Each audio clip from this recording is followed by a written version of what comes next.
Eu acho que bom, agora sim. Bom dia. Que a graça de Deus esteja com cada um de vocês, aqueles que estão assistindo em casa pela internet, que o Espírito Santo também, do Brasil ou do mundo. Muito bem, meus irmãos, o horário está um pouco avançado, mas eu gostaria de fazer a nossa meditação da Palavra de Deus hoje. Algumas pessoas pediram que eu repetisse, porque não puderam estar na Igreja de Botafogo há 2 ou 3 semanas atrás. No domingo à noite eu fiz um sermão ali sobre a busca, os desejos da vida. Então, aqueles que assistiram, infelizmente, terão que assistir de novo. E quem não assistiu, eu estou cumprindo aqui a minha promessa, tá bem? Nós temos sempre o desejo permanente daquilo que nos falta. Isso é uma coisa que Platão já dizia. Estamos sempre em busca, em busca, em busca, em busca, e essa busca parece que nunca termina. E, por falar nisso, eu gostaria de tocar com vocês num livro mais polêmico da Bíblia, o livro do Eclesiastes. Eu acho que a tampinha é daqui. Eu vi aí no banco, agora deduzi. O livro do Eclesiastes é, para mim, na Bíblia, um livro dos mais difíceis de interpretar. Fala-se muito do Apocalipse, mas o Eclesiastes, para mim, é mais complicado. Imagine mesmo quem conhece a Bíblia há muitos anos, quando você lê o Eclesiastes, ele parece ser, assim, um manual de pessimismo. Se eu começasse um sermão aqui na igreja, e o visitante chegasse pela primeira vez, e eu dissesse só as frases do Eclesiastes assim, e parasse ali, ele saía e não voltava mais. Quer ver que eu estou certo? Não no sentido que você não vai voltar mais, mas que o Eclesiastes é complicado. Abra a Bíblia comigo no livro de Eclesiastes, livro do sábio Salomão. Salmos, Provérbios, Eclesiastes, muitos já podem pegar no celular também. Capítulo 1, verso 2. Eclesiastes 1, verso 2. Vaidade de vaidades, diz o pregador. Vaidade de vaidades, tudo é vaidade. Que proveito tem o homem de todo o seu trabalho que se afadiga debaixo do sol? Se eu falasse isso aqui, muita gente desanimaria. Você é acostumado a incentivar o seu filho. Meu filho, estude bastante, trabalhe para que você tenha sucesso na vida. Aí chega a Bíblia e fala assim que não aproveita nada, não adianta nada. Trabalhar para quê? É a mesmice de sempre. Quer ver um texto pior? O que normalmente se comemora na igreja? O nascimento de uma criança ou o falecimento de um membro? Nascimento de uma criança. Pastor Zanella, na sua experiência de pastor, já teve uma vez que fizeram uma festa porque morreu alguém? Mas olha o que diz a Bíblia, Eclesiastes capítulo 7, versículo 1 em diante. Melhor é a boa fama do que um unguento precioso. Melhor é o dia da morte do que o dia do nascimento. Credo, credo. Melhor o dia... Você que está em casa acompanhando, preste atenção no que está escrito aqui. Melhor é o dia da morte do que o dia do nascimento. Vamos fazer o contrário agora. Agora vamos comemorar o dia que você morrer e vamos fazer mais ou menos quando você nascer. Mas vai piorando. Verso 2. Melhor ir à casa onde há luto do que à casa onde há banquete. Pois naquele lugar se vê o fim de todos os homens e os vivos que o tomem em consideração. Melhor é a mágoa do que o riso, porque com a tristeza do rosto se faz bem o coração. O coração dos sábios está na casa do luto e dos vivos na casa da alegria. Já pensou? Galera, vai ter um velório hoje na igreja. #tô nessa. Mas vamos ser honestos, não é isso que está dizendo o texto aqui? Sim ou não?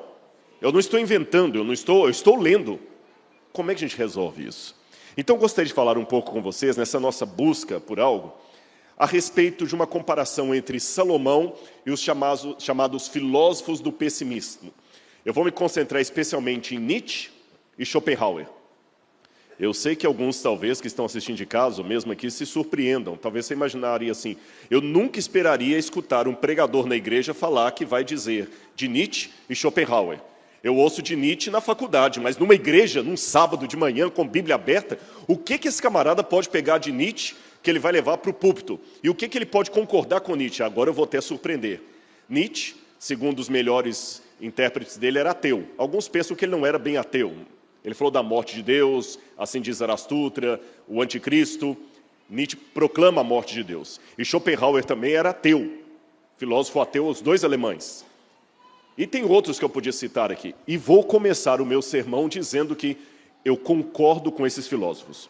Os filósofos do pessimismo, só para você saber quem são, eu não sei porque não está funcionando aqui, eu não sei se... Eu finjo aqui e você passa... Testar? Testei. Agora foi. Não, tinha dado certo aquela hora. Eu apertei que ele foi. Volta para mim, por gentileza. Isso. Vamos ver se vai funcionar. Ok. O Eclesiastes, como eu falei com vocês, é um livro complicado. O próprio nome em hebraico é Kohelet. Kohelet vem de Kahal. Kahal é assembleia, povo. E o Kohelet é o que prega na Kahal, o que prega na assembleia. O Kohelet é um pregador. Eles traduziram por Eclesiastes, de igreja. Só que o livro dificilmente parece uma palestra, uma pregação. Já falei com vocês do pessimismo do Eclesiastes. Agora vamos aos filósofos do pessimismo.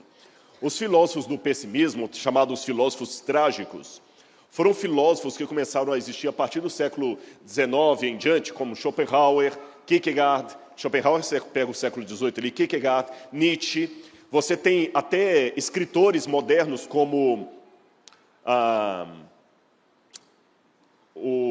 Nossa, agora fugiu. Fernando Pessoa.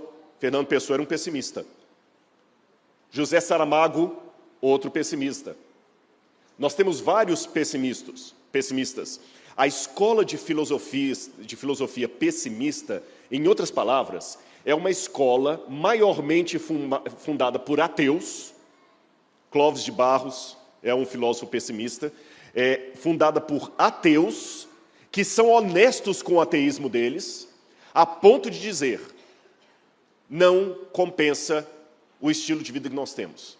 Nem todos dizem exatamente assim, porque mesmo na igreja, você sabe que você vai encontrar 4 adventistas, às vezes com uma opinião diferente um do outro.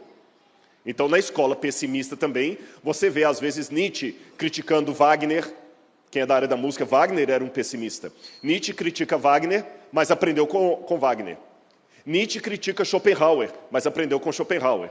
Então, todos esses são da escola pessimista. Eles admitiram, em outras palavras, que a vida é uma piada de mau gosto. Não existe Deus, não existe céu, não existe eternidade. O que nós desejamos é uma utopia. Então, não compensa ficar perdendo muito tempo com a vida. Eles se conscientizaram que a vida é uma tragédia. E aqui eu anuncio perante todos que eu concordo com eles. Sabe por que eu concordo? Porque eu tenho que, às vezes, avaliar a ideia de uma pessoa não a partir do que eu acredito, mas a partir do código de valores dele. Então, isso me permite, como professor, dar nota 10 num trabalho, mesmo que eu discorde das ideias do aluno. Se ele foi coerente com o método dele, se ele foi coerente com os princípios dele, eu vou dar nota 10 para ele, mesmo discordando dele, porque ele demonstrou coerência. Entenderam esse sentido que eu falei que eu concordo com eles? Porque se realmente não existe Deus, se a vida é só isso aqui, gente, nós nascemos condenados. Olha o que disse Fernando Pessoa. Nós somos todos cadáveres adiados que procriam. Quer que eu repita? Nós somos um cadáver adiado que procria. Todo mundo um dia vai morrer. A vida acaba. Tudo passa. As pessoas que você mais ama, um dia vão te deixar. Quantos aqui já não perderam o pai, a mãe, um filho, um cônjuge? Isso quando não vem cedo demais a morte, quando é uma criança. E a qualquer momento podemos morrer. E não adianta tentar ser otimista aqui. Na perspectiva de Schopenhauer, por exemplo, viver é sofrer. Temos apenas pequenos instantes de felicidade.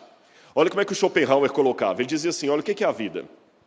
Você trabalha segunda, terça, quarta, quinta, sexta. Quando chega o final de semana, você dá um intervalo para sofrer porque sabe que segunda-feira tem que voltar para lá de novo.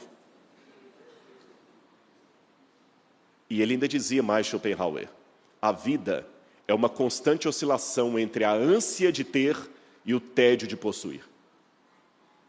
Por isso que eu mandei aquele, não sei se chegou a publicar aquele trechinho lá no WhatsApp, nós só amamos aquilo que nós não temos. Quando você tem, já não é tanto assim. Parece que nós sempre estamos correndo atrás daquele que nós não temos. A felicidade parece que está sempre onde eu não estou. Eu estou aqui, estou morrendo de saudade de lá. Quando eu vou para lá, estou morrendo de saudade daqui. E há pessoas que se tornam infelizes de tanto querer ser felizes. Vai estudar filosofia na universidade, é isso aí que você vai aprender com os filósofos pessimistas. Quando eu comparo tudo que eu leio dos filósofos pessimistas com o livro de Eclesiastes, eu encontro no começo uma similaridade tão grande que eu falo assim, uau, Salomão, vivendo no 10º século a.C., antecipou aquilo que os filósofos ateus diriam no século XIX. Vocês entenderam o que eu falei ou não?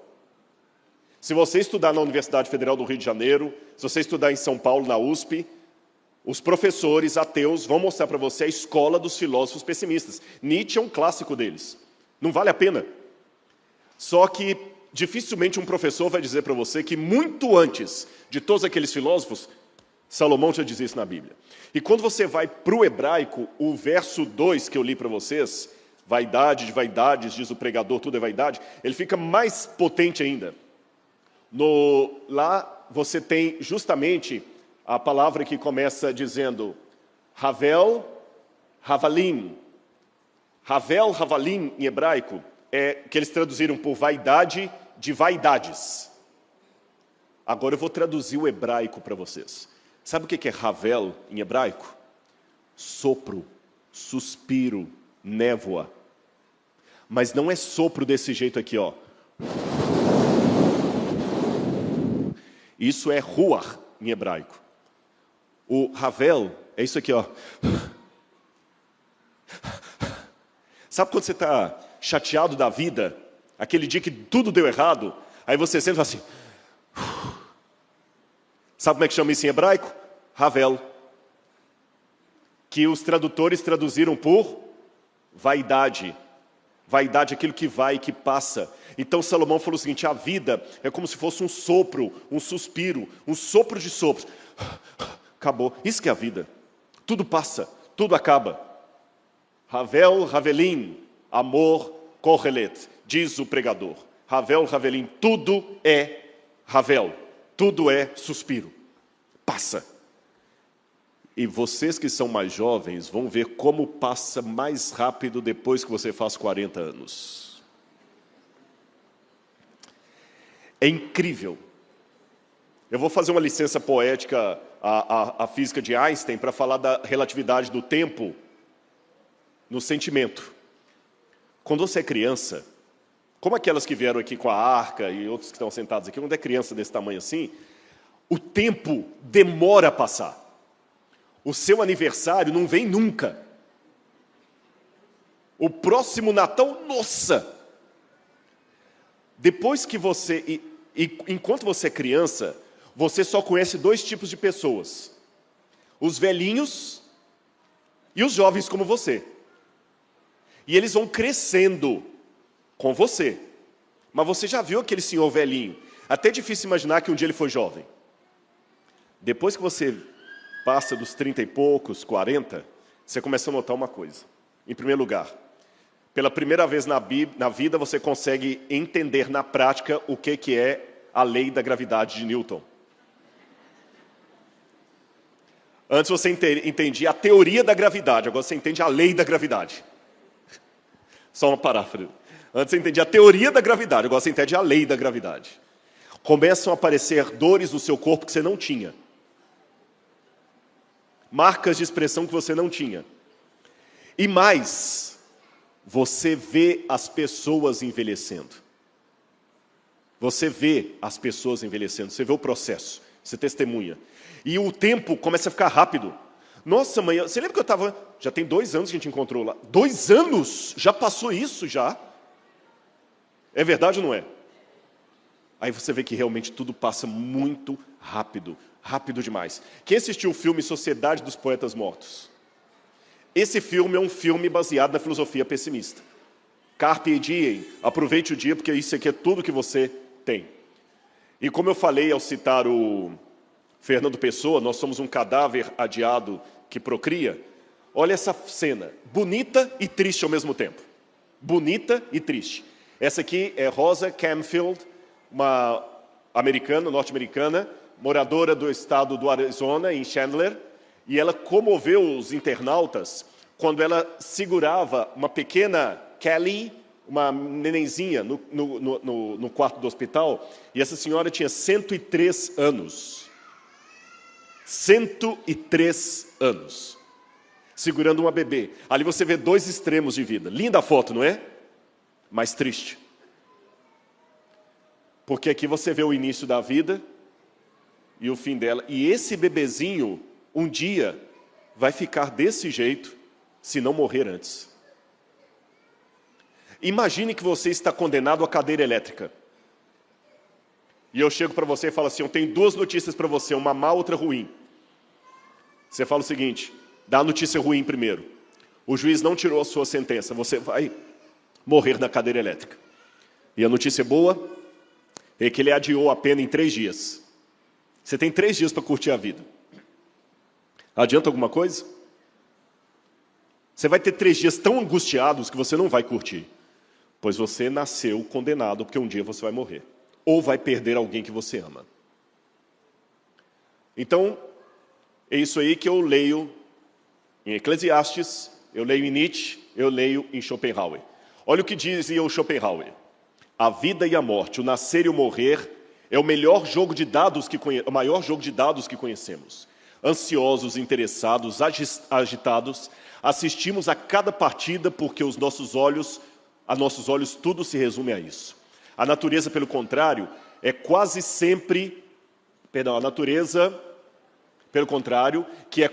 sempre sincera e nunca mente, contempla a partida com ar de indiferença.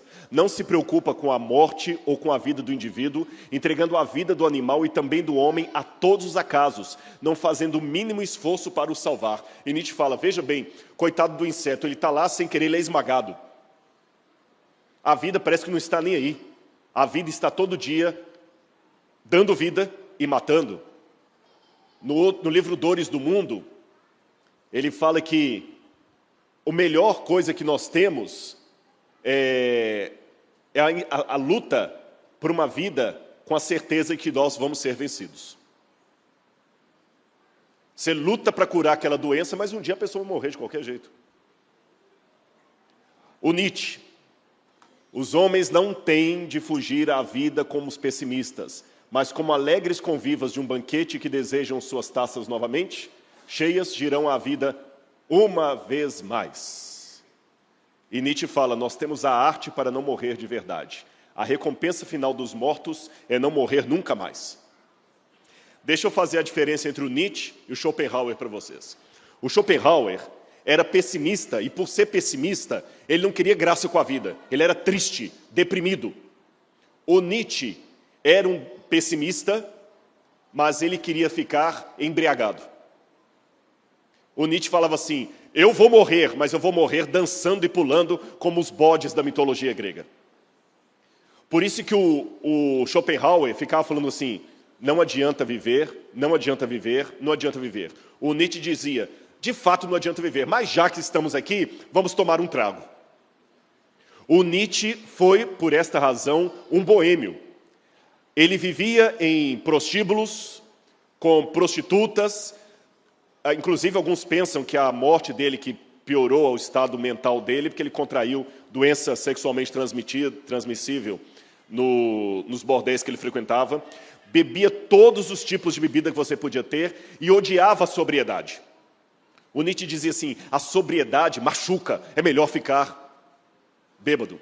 E que bom que nós temos a arte para driblar a realidade da vida. Então Nietzsche dizia o seguinte, é bom ter o teatro, ter o romance, ter o espetáculo, porque o espetáculo é uma forma de me embriagar.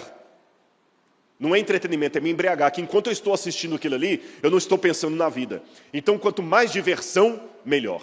Uma notinha de rodapé. Será que o mundo, mesmo sem conhecer as obras de Nietzsche, não está seguindo a sua filosofia? Preste atenção qual é o esquema de vida de alguém no final de semana normal aqui no Rio de Janeiro. Encher a cara até de madrugada, e quando estiver bem bêbado, dormir no outro dia até meio-dia, e quando estiver sóbrio, já acorda e ainda toma uma cervejinha ainda. Não tem aquele samba do Joãozinho 30, né? Eu não paro, porque se eu parar eu penso, se eu pensar eu choro. É mais ou menos isso que muita gente está fazendo. As pessoas não querem parar. Eu até mencionei um dia, num estudo que nós tivemos aí, que quando eu era criança tinha medo do escuro. Hoje as pessoas têm medo do silêncio. Precisamos o tempo todo estar com isso aqui plugado. A gente tem medo do silêncio, porque o silêncio faz pensar. Bom, eu poderia falar outras coisas. Desculpa, eu voltei aqui. Falando nisso, o Eclesiastes fala sobre o homem finito, em contraste com a eternidade de Deus. Aliás, uma pergunta que eu faria para um ateu. A eternidade existe? Eu não estou perguntando se Deus existe. A eternidade existe? O tempo começa e termina? Então eu perguntaria para um ateu, o que há depois do tempo? Do lado de cá eu sei que as coisas parecem que acabam. Só que a gente tem uma vontade que não acabe. Você já percebeu que os momentos agradáveis da sua vida têm um misto de felicidade e tristeza ao mesmo tempo? Felicidade porque aquilo está acontecendo, e tristeza porque vai acabar. Quem é pai aqui, mãe? Eu tenho certeza que você experimentou isso nos seus filhos. Por exemplo, quando ela anunciou que estava grávida. Que alegria. Depois, quando você pegou no braço. Aí, o dia que ele cresceu, já não podia mais pegar no braço. Aí dá uma tristeza, porque você queria de volta aquele bebezinho, mas não tem mais. Agora você tem uma alegria, porque eles estão correndo na casa, brincando, divertindo. Mas quando eles casam e vão embora de casa, que tem a síndrome do ninho vazio, principalmente quando é moça, que o pai abre a porta, está lá a cama lá arrumada, a mãe, nossa mãe, minha filhinha. Foram momentos alegres, mas que passaram, e tem horas que mesmo que você esteja feliz com seu filho grande hoje, dá uma saudade quando ele era pequenininho e ficava no seu colo e não volta mais. Na Itália falava sobre a sede do baile que não acaba mais, mas infelizmente o baile termina e a Cinderela tem que voltar para casa. Qual foi a estratégia de Salomão? Lembra que eu estou comparando Salomão com os filósofos pessimistas ateus. Salomão, quando viu que tudo era vaidade, que a vida passa, que não adianta driblar a realidade, Salomão tentou uma forma de amenizar a sua dor. O que ele fez? Começou a buscar conhecimento. Eclesiastes capítulo 1, versículo 13. Eclesiastes capítulo 1, versículo 13. Apliquei o coração a esquadrinhar e a informar-me com a sabedoria de tudo quanto sucede debaixo do céu. Esse enfadonho trabalho impôs Deus aos homens, aos filhos dos homens, para neles os afligir. Atentei para todas as obras que se fazem debaixo do sol, e eis que tudo era vaidade, correr atrás do vento. Salomão, falando em linguagem moderna, teria feito uns 3, 4 doutorados, umas 5 faculdades, uns 8 mestrados, umas 2 especializações, mais uma livre docência, mais uns 2 pós-doc. Salomão fez tudo. E quem aqui já fez doutorado sabe o que eu vou dizer. Quando você faz um doutorado, como é que você tem a certeza de quanta coisa você não sabe? É verdade ou não é? Você já não arrisca mais falar da área do outro. Você já não arrisca. Quanta da agonia. Porque você olha assim, gente, tanto livro para ler, eu não consigo ler nem 0,0001% do que eu precisava, da minha área. Salomão tentou, não, eu vou conhecer, vou ler tudo, vou estudar tudo, botânica, astronomia, tudo que Salomão podia, ele estudava. Mas ele percebeu que tudo era enfado da carne, cansaço. E é isso que a gente percebe mesmo. Quantas pessoas com doutorado aí chegam em casa e não sabem como driblar uma depressão? Nietzsche, Camus, Cioran, Todos esses diziam também que a consciência é uma doença. Dostoiévski, embora não fosse ateu, também era um pessimista que dizia: a consciência é uma doença. Salomão dizia: o saber é o enfado da carne. E os filósofos diziam: a consciência é uma doença. Por que é uma doença? Eu vou falar por quê. No pé do ouvido para você. Há muitas vezes que dá vontade de não saber o que a gente sabe. A ignorância protege. É verdade ou não é? A ignorância protege. Eu sei que há muitos médicos aqui, eu vou com todo respeito dizer uma coisa. Sabe qual que é o grande medo de um médico? Precisar de um colega. Precisar de um outro médico. Porque o médico sabe melhor do que o leigo os riscos da cirurgia a qual ele vai se submeter. O médico sabe melhor do que um leigo os erros que às vezes acontecem no hospital e do lado de cá ninguém fica sabendo. O maior medo de um médico é precisar de um outro médico. Às vezes a ignorância te protege, porque você vai lá para a mesa, você não sabe o que está fazendo em você. Quando você sabe, é horrível. Às vezes é melhor não saber. E o mundo hoje está saturado de conhecimento. Não sei quantos se lembram do filme Matrix. E tinha uma cena do filme Matrix que o agente Smith conversa com o Sr. Reagan e fala assim: nós temos um acordo, Sr. Reagan. Aí o Cypher, que é o Sr. Reagan, ele fala assim: você sabe, eu sei, que esse bife, ele fica cortando um pedaço de carne assim, esse bife não existe. Lembra do Matrix? Eu sei que quando eu colocá-lo na minha boca, a Matrix dirá o meu cérebro que ele é suculento e delicioso. Depois de 9 meses, você sabe o que eu percebo? A ignorância é uma bênção. Porque no enredo do filme ali, não saber da Matrix era melhor até. Salomão foi procurar conhecimento e não teve paz. Schopenhauer também dizia: quanto mais claro é o conhecimento do homem, quanto mais inteligente ele é, mais sofrimento ele tem. O homem que é dotado de gênio sofre mais do que todos.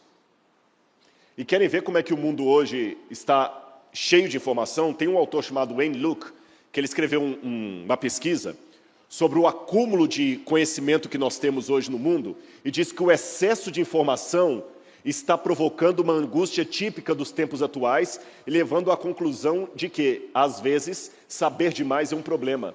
Quanto mais sabemos, menos seguros nos sentimos. É a sensação de que o mundo está girando a muitas rotações, a mais do que nós mesmos. Até tem uma doença que já foi diagnosticada agora, cyberfobia. Cyberfobia. É uma doença psicológica. Olha o mundo hoje, como os filósofos ateus e como Salomão descobriram que a vida não vale a pena. Porque não tem Deus. Você fala assim: peraí, Rodrigo, mas 90% da população mundial, ou 98%, acreditam que existe um Deus. Concordo com você. Eles acreditam que há um Deus, mas vivem como se Deus não existia, como se Deus não exista. Se eles vivem como se Deus não existisse, eles são ateus práticos. Entenderam o que eu quis dizer? O mundo pode dizer que crê em Deus, mas se vive como se ele não exista, como se ele não existisse, esse mundo, então, está sendo devoto de um ateísmo prático. Portanto, eu posso dizer que a maior parte do mundo é ateia. Emocionalmente ateia. Racionalmente crente, emocionalmente ateu. Então, o que o mundo está fazendo? Descobrindo que realmente a vida é só isso. Estamos acumulando conhecimento. Hoje, uma edição do New York Times, só uma edição de domingo do New York Times, tem mais informação do que uma pessoa acumularia durante toda a sua vida vivendo na Inglaterra do século XVIII. Há 100 anos existiam cerca de 200 revistas científicas em todo o mundo. Hoje são mais de 100 mil. Mais de 100 mil. Só para você ter uma noção da potência, olha lá, tem os cibercondríacos também, que é uma outra doença que está surgindo. A internet está dando uma sensação de angústia nas pessoas. Salomão e os filósofos pessimistas viram que o conhecimento não funcionava. Então eles tentaram uma segunda coisa. O que Salomão tentou? Eclesiastes capítulo 2, verso 18. Também aborreci, Eclesiastes 2, verso 18. Também aborreci todo o meu trabalho com que fatiguei debaixo do sol, visto que o seu ganho eu havia de deixar a quem viesse depois de mim. 3, verso 9. Que proveito tem o trabalhador com aquilo que se fatiga? 5, verso 10. Quem ama o dinheiro jamais dele se farta. E assim vai. Salomão começou a se cercar de dinheiro, fama, mulheres, prazeres. Já que não deu certo o conhecimento, eu vou para o hedonismo. Eu vou curtir a vida, já que a vida é só essa. Então Salomão aproveitou, cantou, dançou, fez sexo, bebeu, tudo que ele podia. Interessante que Schopenhauer também falou do dinheiro como forma de driblar a tristeza. E ele diz o seguinte: a riqueza influencia-nos como a água do mar. Quanto mais bebemos, mais sede temos. Quem é o homem mais satisfeito? O que tem $1 milhão ou o que tem 4 filhos? O que vocês acham? Qual é o homem mais satisfeito? O que tem $1 milhão ou o que tem 4 filhos? É fácil. Pergunta para os dois, quem quer mais?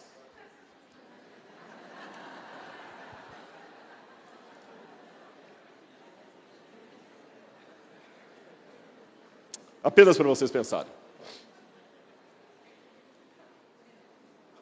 Agora, para terminar o meu sermão aqui, aliás, eu pulei ali por causa do tempo, mas tem um estudo mostrando que tem até uma quantidade de dinheiro que você pode acumular para a sua vida mudar de nível. Depois dessa quantidade não muda mais. Não muda mais.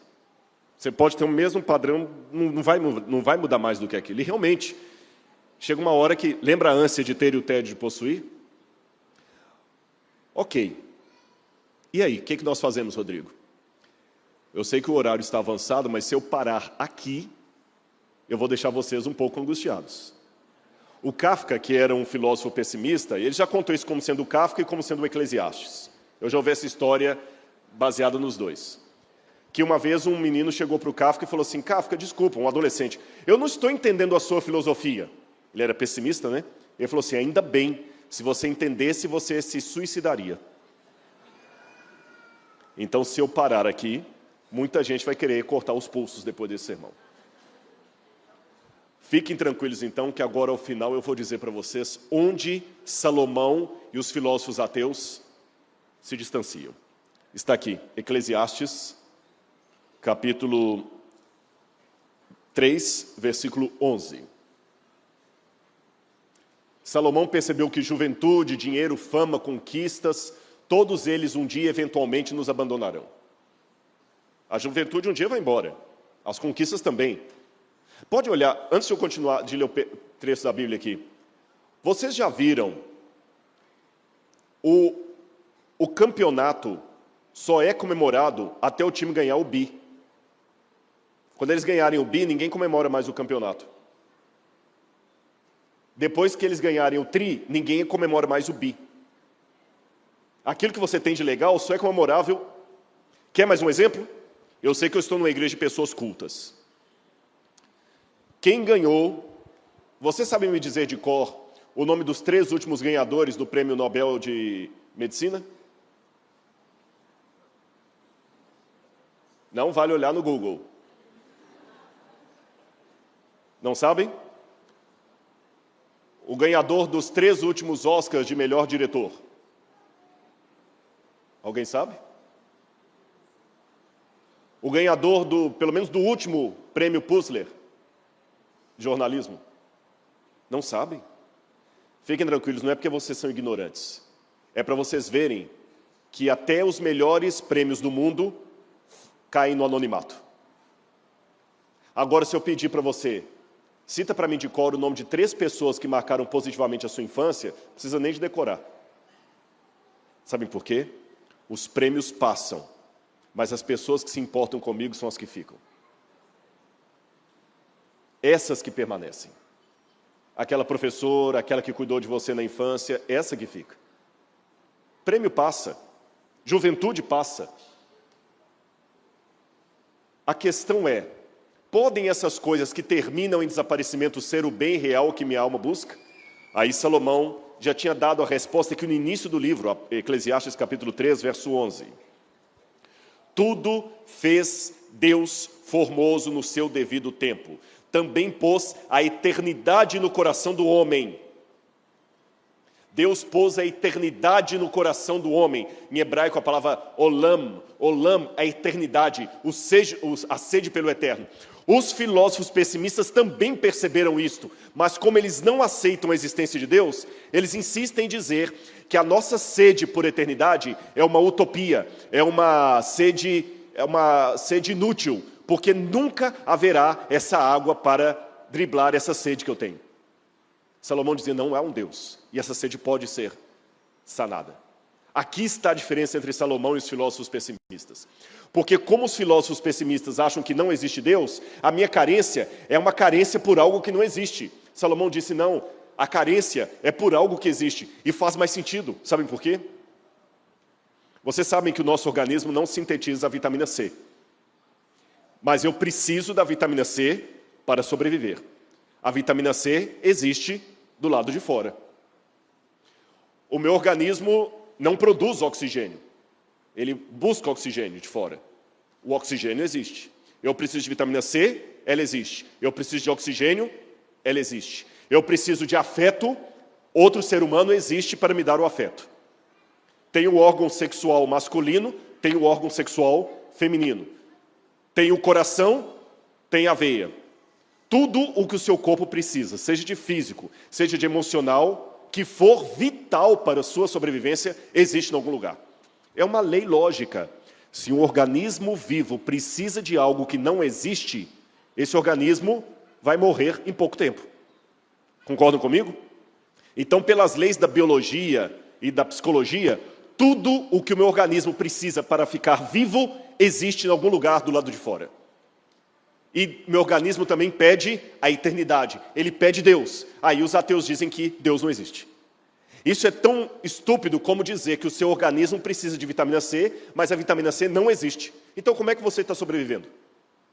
É como se eu falasse que o seu pulmão precisa de oxigênio, mas o oxigênio não existe. É como falar que existe o órgão reprodutor masculino, mas a fêmea não existe.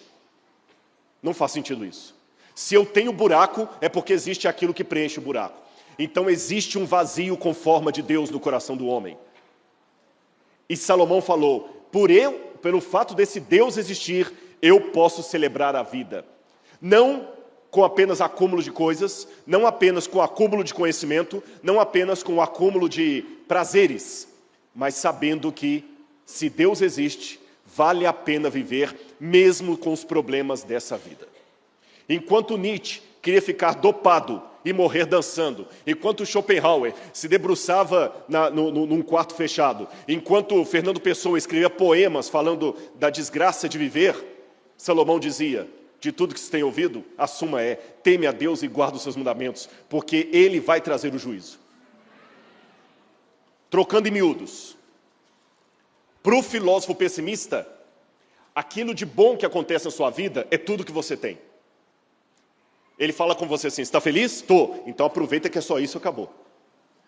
Curta a vida que vai morrer, acabou. É que muitos filmes, teatros hoje estão passando para você.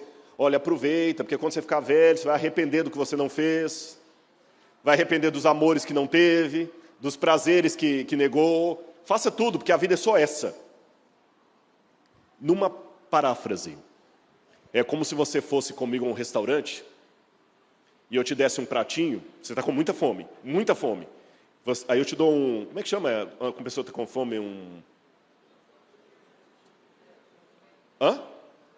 Snakes. Um couvert. Eu dou um couvert para você, eu sou pessimista e ateu, hein? Eu falo assim, Neide, agora come isso. Nossa, que couvert gostoso, eu queria comer mais. Não, é só isso aí que você tem. Aproveita e come bastante esse pãozinho aí com essa manteiga, porque é só isso que você vai ter para comer, mais nada. O resto é fome. Isso é o filósofo pessimista. Agora vem Salomão e diz, Neide, gostou do couvert? Gostei. Então, delicie-se nele, porque você não imagina o prato que ainda está por vir depois. Enquanto nos filósofos ateus pessimistas, o que você tem de bom é tudo, para Salomão é apenas uma degustação. Você está feliz com esse momento alegre na sua vida? Curta bastante, porque ele é apenas uma degustação de algo infinitamente melhor que você terá no céu. Você está triste porque isso está acontecendo na sua vida? Não se desespere demais, porque isso vai passar, isso é provisório, a glória de Deus está voltando. Então, no pessimismo de Salomão, ele encontra o motivo para viver. Deus existe e Deus dá sentido à minha vida. Trocando em miúdos,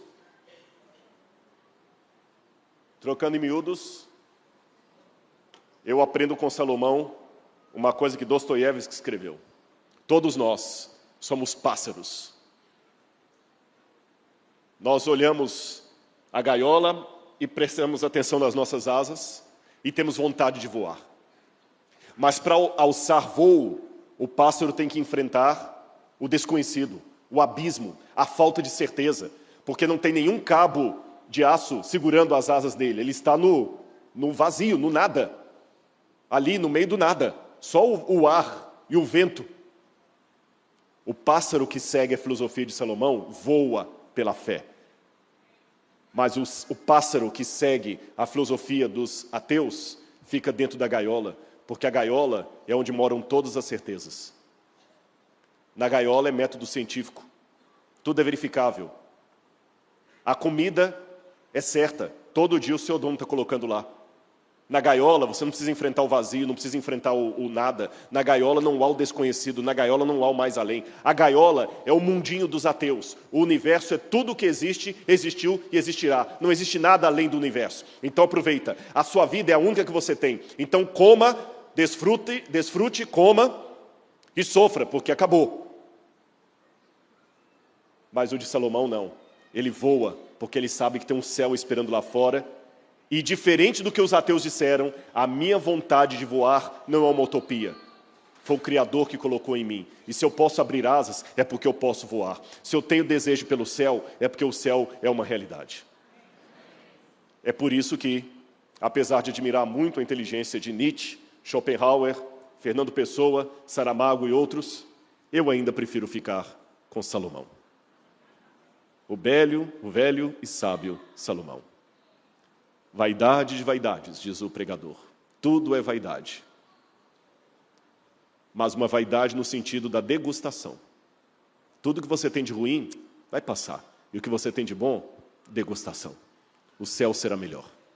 Que Deus abençoe muito a vida de cada um de vocês. Amém?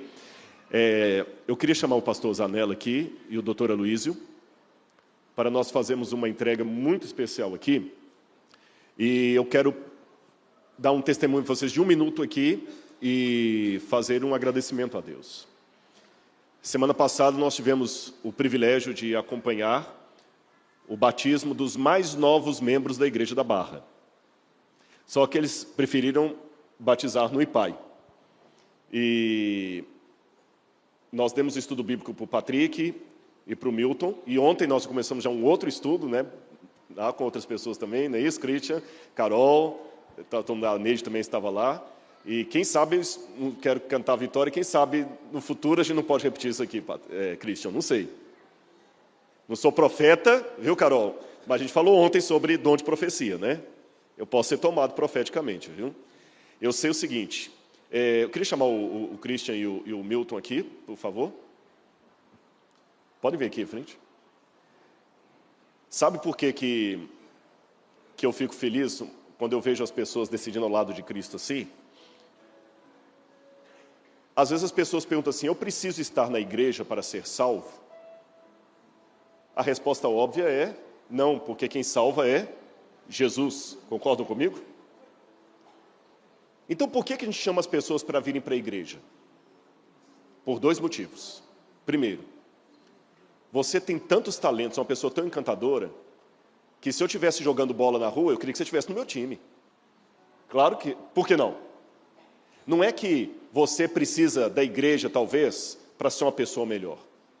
Mas eu acho que a igreja vai ser um lugar melhor se você estiver aqui. Segunda razão. Eu posso ir para o céu fora da igreja? Posso. Como também posso atravessar o Oceano Atlântico num barco a remo. A Mirklink não fez isso? Mas é muito mais fácil fazer o trajeto num avião ou num transatlântico. Então você pode ir para o céu fora da igreja, como pode atravessar o Oceano Atlântico num barco a remo. Mas é mais seguro dentro dela. Então, nesse momento, o pastor Disseu Zanella e o doutor Aloísio vão dar as boas-vindas aqui aos novos membros da Igreja da Barra, Patrick e o Milton.